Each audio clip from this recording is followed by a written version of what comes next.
Un incidente peligroso se produjo y el ejército israelí se encuentra en máxima alerta para enfrentar cualquier escenario. Así calificó el parte del ejército israelí la operación que ejecutó Hezbollah en las granjas libanesas de Sheba. Esta declaración del ejército israelí se produjo a raíz de lo que Tel Aviv reconoció como éxito de los efectivos de Hezbollah, quienes instalaron una carga explosiva a pesar de las intensas medidas que adoptaron las fuerzas sionistas en aquella región. Durante las 2 semanas pasadas, el ejército israelí reforzó la región fronteriza, colocó nuevos pasos fronterizos y trasladó fuerzas para acá.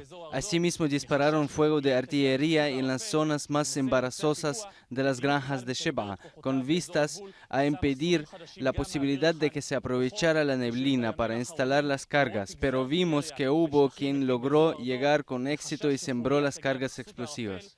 El ministro de Seguridad, Moshe Yaalon, se apresuró a celebrar una sesión para valorar la situación, con la participación de altos oficiales militares para analizar la gravedad del incidente.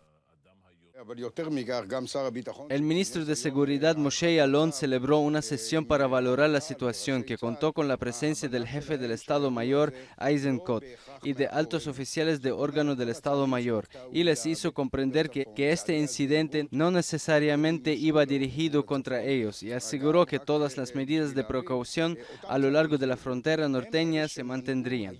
También se evidenció que la carga explosiva de las granjas de Sheba se sembró en la región que se encuentra bajo dominio israelí, es decir, que efectivos de Hezbollah transgredieron la línea fronteriza y esto es considerado por órganos de la seguridad israelí como un incidente peligroso. Analistas señalaron que la operación de Hezbollah en las granjas de Sheba no significa necesariamente el cierre de la cuenta con Israel. Es temprano para decir que la cuestión de la respuesta al asesinato de Kantar está detrás de nosotros. La institución de seguridad israelí está ocupada ahora con la interrogante acerca de si será suficiente para Hezbollah la operación de Sheba como venganza por el asesinato de Kantar. El jefe del Estado Mayor General, Gadi Eisenkot, precisó la necesidad de mantener el estado de máxima alerta en la región norteña durante los próximos días. Observadores llamaron la atención de que la discusión en Israel gira actualmente en torno a si la operación de Hezbollah es la última, el final de la respuesta o el inicio de la misma.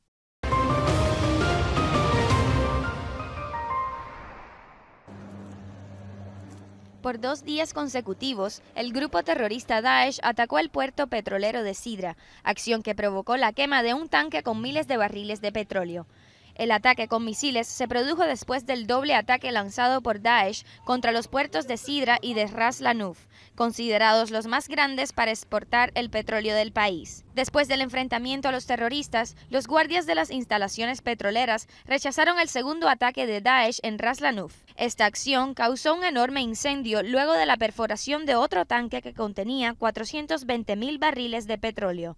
Las incursiones terroristas se realizaron posterior a que Daesh anunciara el control completo de Bin Jawad, un pueblo ubicado a 600 kilómetros al este de la capital, Trípoli, y cerca de la ciudad de Sirte, la primera ciudad controlada por Daesh fuera de Siria e Irak. El objetivo de Daesh era repetir en Libia la experiencia de Siria e Irak, donde aún controlan algunas regiones petroleras, sobre todo apoderarse de los puertos ubicados en la región de Gilal, que se extiende desde el centro del país hasta el puerto de Brega en el este, una de las zonas del país más rica en petróleo. Hoy Daesh controla la región de Naufaliya, adyacente a Siria, y también la región Jarawa, cerca de Sirte.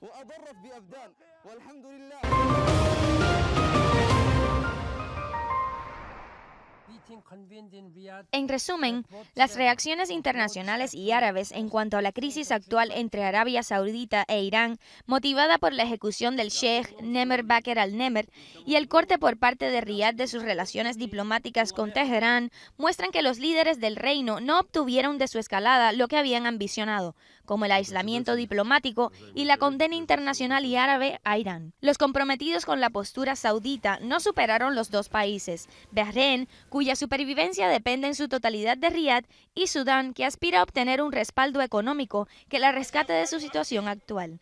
A nivel árabe, no se registraron actitudes hostiles hacia Irán, en particular de los países que tienen peso y llegando hasta Ankara, ni siquiera se ha llamado a un embajador aquí o rebajado el nivel de la representación diplomática allá, como expresión de crítica por lo sucedido contra la embajada saudita en Teherán. Las reacciones no estuvieron al nivel esperado por la diplomacia saudita.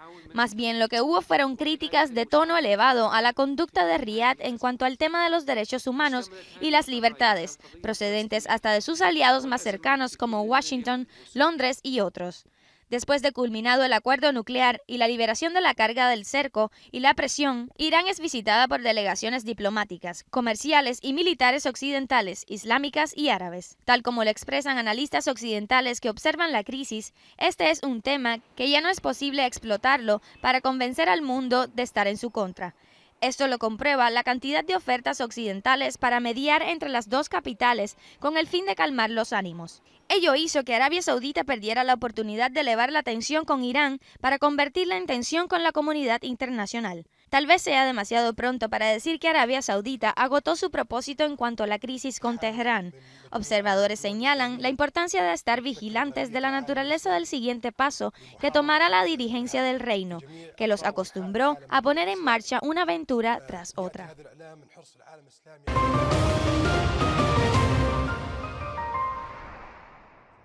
Los aparatos de seguridad israelí prevén la caída de la autoridad, acción calificada por la Cancillería palestina como intento malévolo o campaña de desinformación y tergiversación. Sin embargo, al parecer Netanyahu se tomó la cuestión en serio, según informaciones filtradas del Consejo Ministerial Reducido.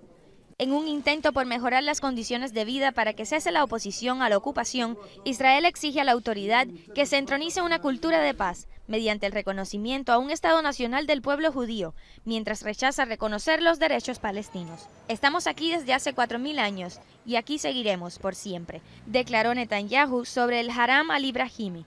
Por su parte, el secretario de Estado norteamericano John Kerry alertó a Israel por la anarquía que prevalecerá si cae la autoridad palestina bajo el peso del expansionismo colonista y el cese de las transferencias de las entradas por concepto de los impuestos por el pago de salarios. A juicio de Moshe Yaalon, la administración estadounidense considera erróneamente que el conflicto palestino-israelí mantiene en parte ocupados a los países árabes y que éste los ha acercado de alguna manera a Tel Aviv. En ese sentido, el conflicto árabe interno mantendría a los palestinos bajo la ocupación, al contrario de anteriores condiciones árabes que permitieron el fortalecimiento del Movimiento de Liberación Nacional Palestino hace 50 años, con amplio respaldo de la comunidad árabe. Pero el logro que enorgullece a la abrumadora mayoría es el Proyecto de Liberación Nacional, como se califica generalmente a la OLP, surgida en aquel entonces, con una mezcla de dulzura y amargor. Tal vez el colapso árabe sería una carga para los destacamentos, pero estos no han renovado un proyecto unitario, con el que excede las divergencias menores que el anhelo a la liberación. Los palestinos, jóvenes o ancianos, renuevan su intifada, y su resistencia no se convierte en obsoleta, dice su portavoz. Coloco un arco sobre mi dedo para aplacar mi dolor, como decía Mahmoud Darwish.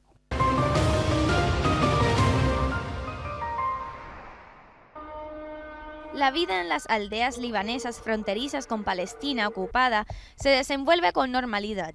Solo la calle en la línea divisoria se observa solitaria. Desde el asesinato del mártir de la resistencia y de Palestina, Samir Kuntar, no hay patrullas israelíes. Asimismo, el bombardeo israelí de los poblados de Al-Wasani, Al-Abbasiyya y Al-Jardali no ha desanimado a los pobladores que se mantienen firmes en su tierra. Somos del 48 y seguimos aquí hasta ahora. Mientras sigue existiendo Hezbollah en el Líbano, seguiremos fuertes con corazones valientes. Los habitantes hacen memoria de las horas difíciles y los niños también ofrecen sus testimonios. Vi una bomba y chispas que se expandieron en el cielo.